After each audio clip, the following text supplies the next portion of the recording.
ಯಾವುದೇ ಪ್ರೀಮಿಕ್ಸ್ ಅಥವಾ ಖೋವಾನ ಬಳಸದೆ ಮನೆಯಲ್ಲಿ ಸಾಫ್ಟ್ ಮತ್ತು ಜ್ಯೂಸಿ ಆದಂತಹ ಗುಲಾಬ್ ಜಾಮೂನನ್ನು ಮಾಡ್ಕೊಳ್ಳಿ.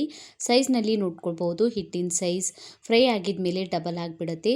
ತುಂಬಾ ಈಸಿಯಾಗಿದೆ ರೆಸಿಪಿ. ಟೇಸ್ಟಿಯಾದಂತಹ ಗುಲಾಬ್ ಜಾಮೂನನ್ನು ಮಾಡ್ಕೊಳ್ಬೋದು. ಹಾಯ್ ನಮಸ್ಕಾರ ಎಲ್ಲರಿಗೂ, ವೆಲ್ಕಮ್ ಟು ಮೈ ಚಾನಲನ್ನು ಯಾರು ಹೊಸದಾಗಿ ನೋಡ್ತಾ ಇದ್ದೀರಾ ಚಾನಲನ್ನು ಸಬ್ಸ್ಕ್ರೈಬ್ ಮಾಡ್ಕೊಳ್ಳಿ. ಈಗ ಒಂದು ಬೌಲಿಗೆ 1 ಕಪ್ ಅಷ್ಟು ಮಿಲ್ಕ್ ಪೌಡರನ್ನು ತೊಗೊಂಡಿದ್ದೀನಿ. ಯಾವುದಾದರೂ ಬ್ರ್ಯಾಂಡಿನ ಮಿಲ್ಕ್ ಪೌಡರನ್ನು ತೊಗೊಳ್ಳಿ. 1 ಕಪ್ ಅಷ್ಟು ಮೈದಾ ಹಿಟ್ಟನ್ನು ಹಾಕ್ಕೊಂಡಿದ್ದೀನಿ. ಅರ್ಧ ಟೀ ಸ್ಪೂನಷ್ಟು ಇಲ್ಲಿ ನಾನು ಅಡಿಗೆ ಸೋಡಾನ ಹಾಕ್ಕೋತಾ ಇದ್ದೀನಿ. ಇದಕ್ಕೆ 1-2 ಟೇಬಲ್ ಸ್ಪೂನಷ್ಟು ತುಪ್ಪನ ಹಾಕ್ಕೊಳ್ಳಿ. ನೀವು ಮೈದಾ ಹಿಟ್ಟಿನ ಬದಲಿಗೆ ಗೋಧಿ ಹಿಟ್ಟಿನಿಂದ ಕೂಡ ಈ ಗುಲಾಬ್ ಜಾಮೂನನ್ನು ಮಾಡ್ಕೊಳ್ಬೋದು. ಅದರ ರೆಸಿಪಿ ಕೂಡ ನನ್ನ ಚಾನಲ್ಗೆ ಅಪ್ಲೋಡ್ ಮಾಡಿದ್ದೀನಿ. ಡಿಸ್ಕ್ರಿಪ್ಷನ್ ಬಾಕ್ಸ್ನಲ್ಲಿ ಲಿಂಕನ್ನು ಕೊಟ್ಟಿರ್ತೀನಿ, ನೀವು ಬೇಕಾದರೆ ಹೋಗಿ ನೋಡ್ಕೊಳ್ಳಿ. ಈಗ ಸರಿಯಾಗಿ ತುಪ್ಪನ ಹಿಟ್ಟಿನೊಳಗೆ ಮಿಕ್ಸ್ ಮಾಡ್ಕೊಂಡಿದ್ದೀನಿ. ಈಗ ಇದು ಜಾಮೂನ್ ಪ್ರೀಮಿಕ್ಸ್ ರೆಡಿಯಾಗಿದೆ. ಇದನ್ನು ನೀವು ಬೇಕಾದರೆ ಏರ್ಟೈಟ್ ಕಂಟೈನರ್ನಲ್ಲಿ ಸ್ಟೋರ್ ಮಾಡಿ ಇಟ್ಕೊಳ್ಬೋದು. ಬೇಕಾದಾಗ ಜಾಮೂನನ್ನು ಮಾಡ್ಕೊಳ್ಬೋದು ಹಿಟ್ಟನ್ನು ನಾದಿ. ಆದರೆ ಈ ಥರ ಫ್ರೆಶ್ ಆಗಿ ಮಾಡ್ಕೊಳ್ಳಿ, ಟೇಸ್ಟಿಯಾದಂತಹ ಜಾಮೂನ್ ರೆಡಿ ಆಗುತ್ತೆ. ಇಲ್ಲಿ ನಾನು ಅರ್ಧ ಕಪ್ಪಷ್ಟು ಹಾಲನ್ನು ಬಿಸಿ ಮಾಡ್ಕೊಂಡ್ಬಿಟ್ಟು ತಣ್ಣಗೆ ಮಾಡ್ಕೊಂಡಿದ್ದೀನಿ. ತಣ್ಣಗಿರುವಂತಹ ಹಾಲನ್ನು ಸ್ವಲ್ಪ ಸ್ವಲ್ಪ ಹಾಕೋತಾ ಸಾಫ್ಟ್ ಆದಂತಹ ಹಿಟ್ಟನ್ನು ನಾದ್ಕೊಳ್ಬೇಕು ಜಾಮೂನ್ ಮಾಡೋದಕ್ಕೆ. ಹಿಟ್ಟನ್ನು ಸಾಫ್ಟ್ ಆಗಿ ನಾದ್ಕೊಂಡ್ರೆ ಜಾಮೂನ್ ಮಾಡಿದಾಗ ಕ್ರ್ಯಾಕ್ಸ್ ಬರೋದಿಲ್ಲ. ನಾನಿಲ್ಲಿ ಈ ಹಿಟ್ಟನ್ನು ನಾದೋದಕ್ಕೆ ಅರ್ಧ ಕಪ್ಪಷ್ಟು ಹಾಲನ್ನು ಯೂಸ್ ಮಾಡಿದ್ದೀನಿ. ಹಿಟ್ಟನ್ನು ನಾದುವಾಗ ಸ್ವಲ್ಪ ಸಾಫ್ಟ್ ಅನ್ನಿಸ್ಬೋದು, ಆದರೆ ಹಿಟ್ಟು ನೆಂದಿದ ಮೇಲೆ ಗಟ್ಟಿ ಆಗ್ತಾ ಬರುತ್ತೆ. ಸಾಫ್ಟ್ ಆದಂತಹ ಹಿಟ್ಟನ್ನೇ ನಾದ್ಕೊಳ್ಬೇಕು. ಈಗ ಹಿಟ್ಟನ್ನು ನಾದ್ಕೊಂಡ್ಬಿಟ್ಟು ನಾನು ಇದ್ರ ಮೇಲೆ ಮುಚ್ಚಿ ಒಂದು ಅರ್ಧ ಗಂಟೆ ನೆನೆಯೋದಕ್ಕೆ ಬಿಡ್ತಾ ಇದ್ದೀನಿ. ನಿಮ್ಮ ಹತ್ರ ಟೈಮ್ ಇದ್ದರೆ 1 ಗಂಟೆನೂ ಬಿಡ್ಬೋದು.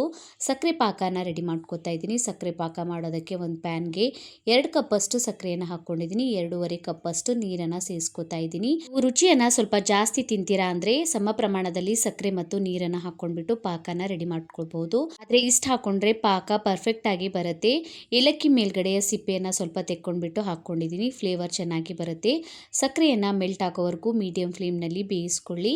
ಇಲ್ಲಿ ಪಾಕ ನಮಗೆ ಒಂದೆಳೆ ಮಾಡೋದು ಬೇಡ, ಸ್ವಲ್ಪ ಗಟ್ಟಿಯಾಗಿರಬೇಕು ಪಾಕ. ಮತ್ತು ಕೈಗೆ ಈ ಥರ ಮುಟ್ಟು ನೋಡಿದಾಗ ಅಂಟಂಟಾಗಿದ್ದರೆ ಸಾಕು. ಪರ್ಫೆಕ್ಟ್ ಆದಂತಹ ಜಾಮೂನ್ಗೆ ಪಾಕ ರೆಡಿ ಆಗುತ್ತೆ. ಈಗ ಗ್ಯಾಸ್ ಫ್ಲೇಮನ್ನು ಆಫ್ ಮಾಡ್ಕೊಂಡಿದ್ದೀನಿ. ಆಫ್ ಮಾಡ್ಕೊಂಡ್ಬಿಟ್ಟು ಈಗ ಹಿಟ್ಟು ಅರ್ಧ ಗಂಟೆ ಆಗಿದೆ, ಸರಿಯಾಗಿ ನೆಂದಿದೆ ಹಿಟ್ಟು. ಇದನ್ನು ಒಂದ್ಸಲ ಸ್ವಲ್ಪ ನಾನು ಮೆತ್ತಗೆ ಮಾಡ್ಕೊತಾ ಇದ್ದೀನಿ. ಈ ಥರ ಮಾಡ್ಕೊಂಡ್ಬಿಟ್ಟು ನಿಮಗೆ ಬೇಕಾಗಿ ಸೈಜ್ನಲ್ಲಿ ಜಾಮೂನನ್ನು ಮಾಡ್ಕೊಳ್ಳಿ. ನಾನು ಮೀಡಿಯಮ್ ಸೈಜ್ನಲ್ಲಿ ಜಾಮೂನನ್ನು ರೆಡಿ ಮಾಡ್ಕೊತಾ ಇದ್ದೀನಿ. ಸ್ವಲ್ಪ ಹಿಟ್ಟನ್ನು ತೊಗೊಂಡ್ಬಿಟ್ಟು ರೌಂಡ್ ಶೇಪ್ನಲ್ಲಿ 2 ಕೈಯಿಂದ ಇದನ್ನು ರೆಡಿ ಮಾಡ್ಕೊಳ್ಬೇಕು.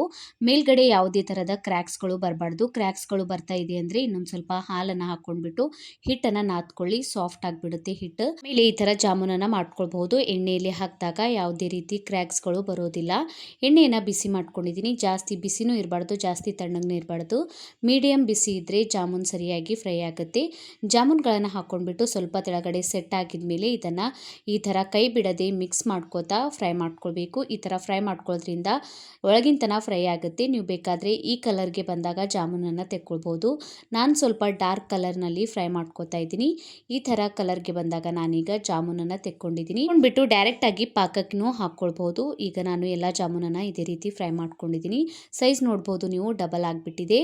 ಈಗ ನಾವು ಪಾಕದಲ್ಲಿ ಹಾಕುವಾಗ ಜಾಮೂನ್ ಆದರೂ ಬಿಸಿ ಇರಬೇಕು, ಇಲ್ಲಾಂದರೆ ಪಾಕ ಆದರೂ ಬಿಸಿ ಇರಬೇಕು. ಸ್ವಲ್ಪ ಬಿಸಿ ಇದ್ದಾಗ ಹಾಕ್ಕೊಂಡ್ರೆ ಸರಿಯಾಗಿ ಪಾಕ ಹೀರ್ಕೊಳ್ಳುತ್ತೆ. ನೀವು ಪಾಕ ತಣ್ಣಗಾಗಿದೆ ಅಂದರೆ ಸ್ವಲ್ಪ ಬೆಚ್ಚಗೆ ಮಾಡ್ಕೊಂಡ್ಬಿಟ್ಟು ಜಾಮೂನ್ಗಳನ್ನು ಹಾಕ್ಕೊಂಡ್ಬಿಟ್ಟು ಈ ಥರ ಮಿಕ್ಸ್ ಮಾಡಿ ಇದನ್ನು ಒಂದು 5-6 ಗಂಟೆ ಪಾಕದೊಳಗೆ ಸರಿಯಾಗಿ ನೆನೆಯೋದಕ್ಕೆ ಬಿಡಬೇಕು. ತಣ್ಣಗಾಗಿದ ಮೇಲೆ ಫ್ರಿಜ್ನಲ್ಲಿ ಇಟ್ಕೊಳ್ಬೋದು. ನೀವು ಬೆಳಗ್ಗೆ ಮಾಡ್ತೀರಾ ಅಂದರೆ ರಾತ್ರಿ ಇಡೀ ಇದನ್ನು ಸರಿಯಾಗಿ ನೆನೆಯೋದಕ್ಕೆ ಬಿಡಿ.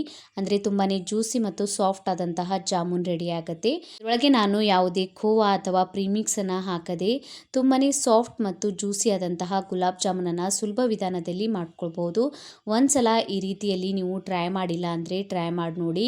ತುಂಬಾ ಟೇಸ್ಟಿಯಾಗಿರುತ್ತೆ ಮತ್ತು ಸುಲಭವಾಗಿ ಗುಲಾಬ್ ಜಾಮೂನನ್ನು ಮನೆಯಲ್ಲಿ ಮಾಡ್ಕೊಳ್ಬೋದು. ಜಾಮೂನನ್ನು ನಾನು ಕಟ್ ಮಾಡಿ ತೋರಿಸ್ತಾ ಇದ್ದೀನಿ ನೋಡಿ. ಒಳಗಿಂತನ ಸರಿಯಾಗಿ ಬೆಂದಿದೆ. ಸಾಫ್ಟ್ ಮತ್ತು ಜ್ಯೂಸಿ ಆದಂತಹ ಜಾಮೂನ್ ರೆಡಿ ಆಗುತ್ತೆ.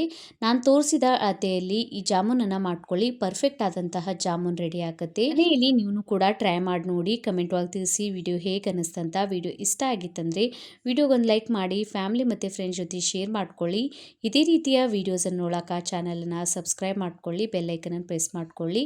ಇನ್ಸ್ಟಾಗ್ರಾಮ್ ಫೇಸ್ಬುಕ್ ಪೇಜಿಗೂ ಫಾಲೋ ಮಾಡ್ಕೊಳ್ಳಿ. Thank you for watching.